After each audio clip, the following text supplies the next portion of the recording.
I am so excited to talk to you today about cross moments or crossroads periods of time when you're not sure what to do, you're not sure what to do next, or even what to think sometimes about all of it. I'm Eddie V. I'm the author of the upcoming book, Your Time to Rise, Unlearn Limiting Beliefs, Unlock Your Power, and Unleash Your Truest Self. I am an executive coach focused on high performance, not only at work, but in life. And I am your host on this episode of the Humble Rising podcast because I'm trying to help you rethink how you live and how you work so you can discover joy and live with more intention, alignment, and fulfillment on your own terms. Now, next to boundaries and prioritization, I'm pretty sure that crossroads and inflection points are one of my favorite topics because coming to a crossroads is something everyone experiences at some point in their life. It's also a critical point in your life when you have this incredible opportunity to reassess, reset, and rethink everything.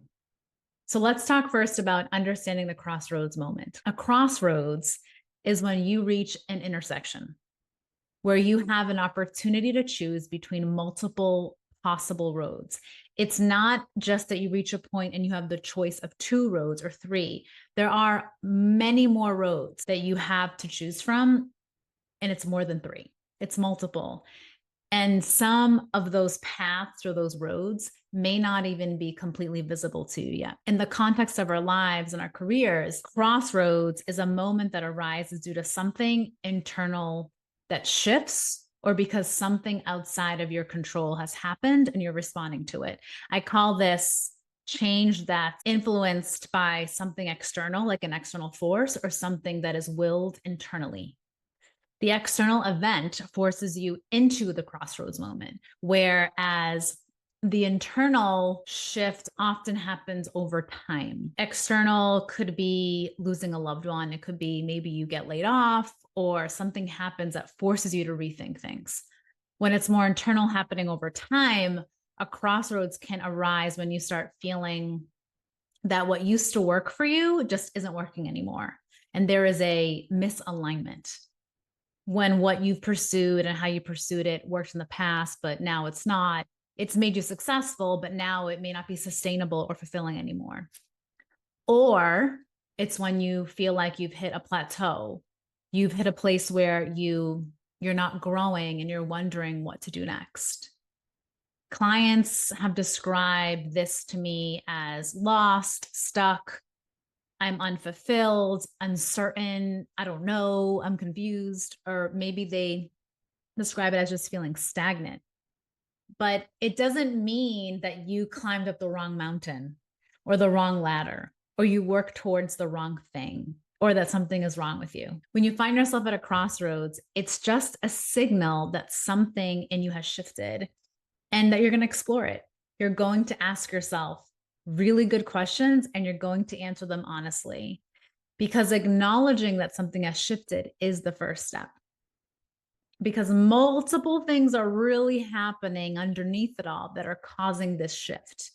Okay, so the first is that we have these experiences that we go through in life. You have experiences that shape who you are, like becoming a parent, changing jobs, losing a loved one, all of those things. There's such a range, and those aren't, I don't list them to insinuate that they are equal. They are not. Those are totally different experiences.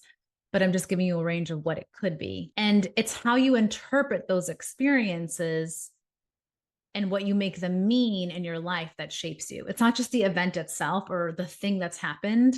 It's how you interpret them and the meaning you attach to those things is what shapes you. So for instance, for someone who once prioritized career success might find that after becoming a parent, their focus shifts to more work-life harmony, seeking fulfillment both at work and in their personal life and as a parent. It's not that they're no longer ambitious, it's just that things have shifted a bit and now they have this massive responsibility and one that they gladly want to take on, but that they're really serious about. And so things shift for that person. Or maybe your values and your priorities are evolving. Our values evolve as we grow and learn. So what mattered to you at one stage in your life, so a previous season of your life, What mattered to you then may no longer hold the same significance to you now. Someone who once valued being financially successful, whatever that means, right? Financial success could mean different things to different people. Maybe for them, it meant financial stability. Maybe it meant a certain amount of liquid cash and a certain amount in investments or some other combination of that. Maybe you once valued financial success above everything else. And then maybe over time you realize, oh, actually, what's more important to me is making an impact and building meaningful relationships with people and making sure that my health is top notch, making sure I feel great in my body, making sure my mind is right and my well being is where I want it to be. And that can prompt them to shift a little bit in terms of what their priorities are. This is an example of someone who may have valued number one, could have been finances. And that becomes still very important, but maybe not their top three values anymore. Along those same lines, you may be realizing that your previous goals no longer fit with who you're becoming, that your previous goals no longer fit with how you want to live and work.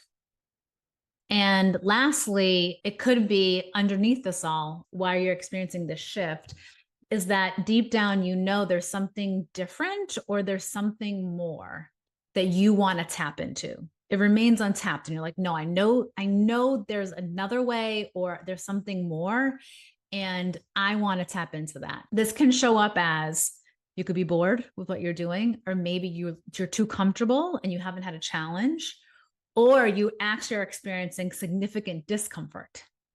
You are not happy whatsoever. And you're like, this can't be it. For a lot of people who struggle with overwhelm, stress, being overstretched, and not having enough time for themselves, and not feeling like they don't have time to take care of their well-being, that's significant discomfort. And they may be thinking, no, there's got to be another way, a different way to do this. There's got to be more to this than just what I'm doing. That is more of the significant discomfort side. On the too comfortable boredom side, that's what a lot of people call stagnation. Like you're not growing. Maybe you're a person who needs to be growing. And when you're not doing that, something feels very off to you and you want more. You believe there's something more. Now, I do want to share with you the most common reason I see that high achieving professionals, especially women, find themselves at a crossroads. It is the realization that their professional success does not equate to personal fulfillment and vitality, right? That their professional success that they've worked so hard for doesn't give them what they thought it would, doesn't give them full fulfillment, doesn't give them that vitality, that aliveness, the joy that you want to experience in your life. It's what I see time and time again. Many of my clients are experiencing this exact thing. Despite you achieving significant milestones and even reaching a lot of your career goals, maybe not all of them, but a lot of them, like promotions and accolades or getting to financial stability and security. But many people begin to question the true value of their accomplishments and whether their path, their current path, aligns with who they've become and what they want at this point in their lives and in their careers. Something has shifted and they're trying to figure out how to move forward. Now that we understand the crossroads experience more, let's move to some practical steps to help you navigate it. Addressing all the possible steps would take a whole lot of time. And many of these are individual specific, right? So I'm trying to paint a broad brush here. I'm trying to give you the most bang for your buck. And I'll share the most effective strategies I've used with clients that had a big impact. The first thing that you got to do is get honest about where you are. You have to get honest about what's really happening. Are you happy staying where you are? And don't use gratitude against yourself here.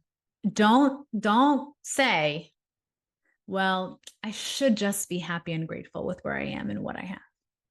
Be honest. Staying on a path because it's what you've always done is not a good enough reason. It's not. Don't do that to yourself. Staying on a path because it's where hard work and momentum have taken you but that leaves you unfulfilled or desiring more or something different, isn't a good enough reason either. You want to stay on a path because it's true to who you're becoming, true to who you are, true to what you want, true to your values, true to your goals, true to your priorities. And by the way, what was true 5 years ago, 3 years ago, even 2 years ago was true then. It's just that your truth has changed a bit, and that's okay. That's the first step. Get honest about where you are. The second step is to reflect on your values. So take some time to identify what truly matters to you now. I encourage you to write down your 3 core values. So your 3 top values that resonate the most with you at this point in your life. Core values are the principles that guide who you are and how you operate in your life. It guides how you interact with others and how you approach life. They're like your guiding compass. They can become a filter for decision making. Someone looking at your life from a bird's eye view should be able to nail down your core values simply by the way that you live and work. Okay. The third step, reassess. Reassess how you live and work and compare that to your core values. Is there a gap? Compare your goals to your core values. Is there a gap? You can even compare your old goals with your new goals to see how things have shifted for you and to show you literally visually where adjustments could be made. The fourth strategy or step is to identify and address your fears. It is so common to have fears associated with change and uncertainty. That's how our brain works. Our brain loves the familiar. And once you start talking or thinking about something different that it does not know, your brain will give you every single reason why it is terrifying. Don't do it. Don't even go there. It's going to be a disaster. We have negativity bias. And then when you tell yourself that it's going to be a disaster, we have confirmation bias, which means that your brain is going to go look for evidence to confirm that you're right. It's going to be a disaster. So it's very common to have these fears associated with change and uncertainty. There's also the fear and not continuing to meet expectations, whether they are previous expectations you had of yourself or expectations others have of you. Look, there's a fear of change and there's a fear that you are changing. That can be scary. It can be scary to evolve. It's beautiful and it's scary because your brain is not used to it. Your body is still not used to becoming a new version of yourself. And you don't know what that new version really is yet. And that for your brain is jarring. All right. So I want you to normalize that for a minute and say, oh, it's normal to fear this. It's normal to be uncomfortable with this. Because you want to be at that edge, right? That edge of discomfort when you're growing. That's when you know it's really happening, is when you're at your edge and you're like, okay, I'm going to go for it. So take a moment to write down one fear that's preventing you from moving forward in any direction. What's the fear? What is it? Is it you're scared that you have to start over? Is it that you're scared of what people will think of you? And where does that come from? Is it people pleasing? Think about these fears, write them down. But I'm going to tell you to start with one. Don't overwhelm yourself. Just take a moment to write down one fear that is preventing you from moving forward in any direction. And then you brainstorm steps to address that one fear. Because recognizing your fears is the first step to moving forward, because you're moving forward despite your fear. I don't believe that you really pursue something fearlessly. Fear is always there. You just decide to turn up the volume on what you want and why it's important to you, and you turn down the volume on your fear. And you could also see it as fear is a companion. Fear is there to remind you of who you are. That's a reframe, right? Fear, you think, oh, but fear is telling me not to do it. Fear is telling me it's going to go badly. Yeah. And fear is trying to protect you too. And so you kind of look at fear and say, I know you're trying to protect me, but I got this. Like, I'm good. So those are the 4 steps. I'm going to go through them again. Number 1, get honest about where you are. Number 2, reflect on your values. 3, reassess. And number 4, identify and address your fears, because you're going to move forward despite your fears, not fearlessly.